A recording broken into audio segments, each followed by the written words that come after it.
am the 996, and today's video has to do with choosing the right type of antagonist for your story. Now, an antagonist is a person, an entity, possibly a group of people, maybe even societal norms that are in direct opposition of the character's goals. And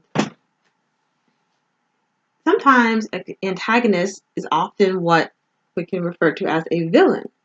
But sometimes I think if you just use the word villain, it's very easy to simply stereotype the antagonist and not have them be a rich character.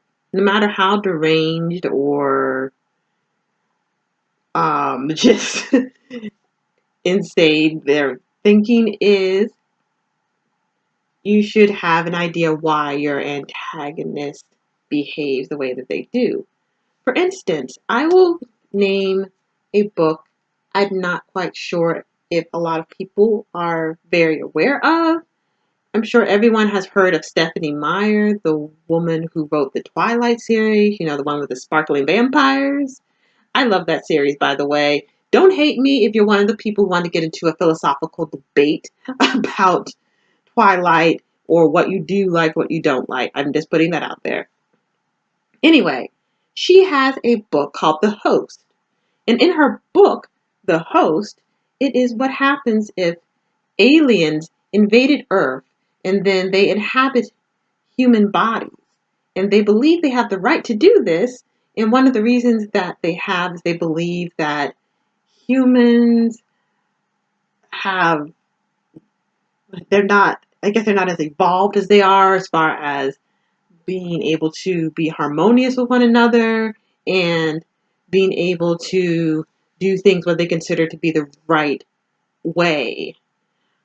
Anyway, this main character, Melanie, is a very strong-willed female who has a boyfriend who she cares about very much. She has a younger brother who she is very protective of, and she is taken by the aliens, and they put a soul named Wanderer, or the soul's nickname is Wanda, into her. Minor spoiler alerts. Wanda is in Melanie. Melanie's supposed to die. This is how these aliens have their procedure. The alien is put into the human, and the human spirit dies, and then they are able to inhabit the human's body. Aliens are not used to human bodies because they're not used to the amount of emotions that we have. So instead of Melanie dying, Melanie is a very strong-willed character and she lives. And not only that, Wanda believes in a lot of the stereotypes about humans, or she just only thinks she's heard about humans. And she is not used to experiencing the strong type of human emotions that humans experience. She is not understanding the type of things that she's feeling. She literally sees Melanie's memory. She hears Melanie. Melanie tries to, with her willpower, get Wanda out of her, and she's unable to. Then also when Wanda interacts with other people, she starts to get to know them and starts to bond with them. And even though the aliens themselves are the antagonist, the specific alien, Wanda, is shown to be very misinformed, and she starts to understand that all humans are not simply these creatures that have strong emotions and they just don't know how to get along harmoniously. And along with that, Melanie and some of the other people have various different views about Wanda once they find out that she's inhabited Melanie's body and Melanie is still alive within her body. And then some of these aliens start exhibiting certain characteristics that are negative of human emotions, which they claim they're so much more evolved and would not have anything to do with. Another antagonist that is very interesting is Lex Luthor from Superman. So if you know about the Superman series, so Superman has to do, of course, with the guy who puts the glasses on and is the basically very mild-mannered nerd during the day when he was a reporter, and then when someone needs help, he has tights and a cape and takes the glasses off, and people can't tell the difference. That's him just by a little bit of a wardrobe change and the confidence boost. But anyway, let's get back to Lex Luthor. Lex Luthor is a very deranged character. He will kill people to get his way. He'll have people killed. He's this billionaire who has all this money, and he pretty much just wants to rule the world if he could. He wants control. He doesn't care about people to a certain degree. Even though he does care about certain people, other people he doesn't. And then his way of caring about people can be deranged. And I'm just okay. So anyone who has watched the Superman series, or anyone who has watched Smallville, which is a series about Superman when he was a teenager up until he becomes Superman, you will know that with the comic books, Lex Luthor, this deranged antagonist, is a character who was close friends with the protagonist, Clark Kent, when they were younger. And you see how there are certain qualities that he admired about Lex Luthor that weren't completely deranged. And then Lex Luthor eventually continued to evolve into someone who is an antagonist for a reason.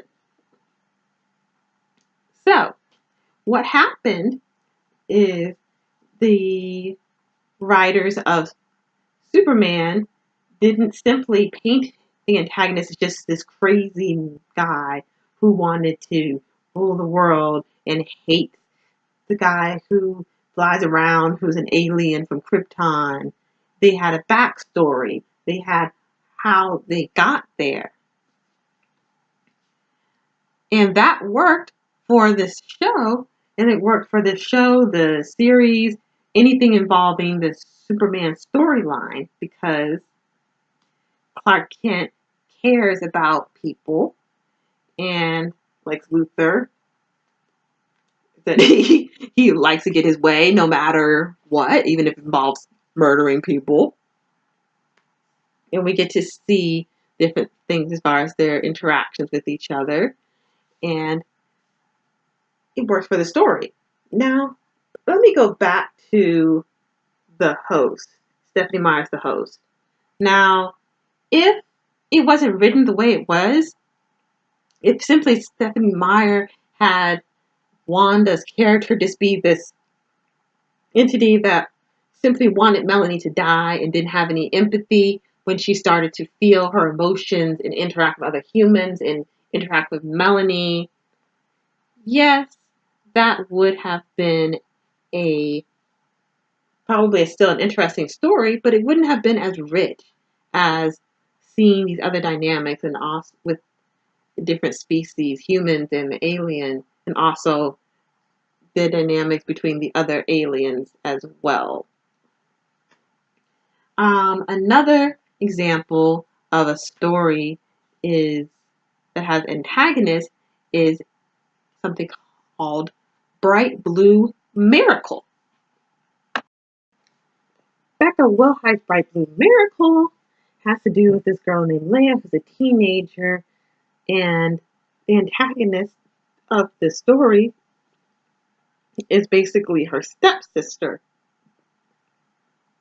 And it's not anything such as a storyline like Cinderella, where the stepsisters are making her cook and clean and aren't being considered of getting to know her. It's a situation of a blended family where the mother is getting remarried and she's having to deal with this, basically this other girl moving into her space. It's her last year of high school, and she feels that her father's memory is being her father has died. She feels her father's memory is being betrayed by the mother getting remarried. And the enemy sort of isn't just the stepsisters, also change among the family structure. The family structure had been a certain way, and it very quickly changed. And instead of having the stepsister be someone who, like as I said, it's not an evil stepsister, it's a Cinderella. She isn't mean. She's actually a rather decent and nice girl. And we realize that it's the situation, it's how these things are happening. It's also the fact that she is the stepsister is so nice, and so many people gravitate towards her, but her living with her and the main character, Leia, having to deal with all this during her senior year, among a lot of other um, traumatic, tragic events that proceed. She is trying to cope with a lot of various changes to her life. It's not that the specific character is out to get her any type of vindictiveness about her as a stepsister's presence and how she's coming into her life as a stepsister is disrupting her life and how she has to deal with her family structure, basically her social structures changing very drastically, and her having to confront certain views about herself, certain views about her family, just certain views in general. I mean, while the author could have had his sister be an evil stepsister, it was a lot richer that she wasn't some evil girl who felt that she didn't care about Leia. If you'll please stay tuned, next week I will have the second part of how to choose an antagonist for your story. Thank you, and give me a thumbs up if you liked it, and comment below with any questions or just how you feel about the video. Thank you.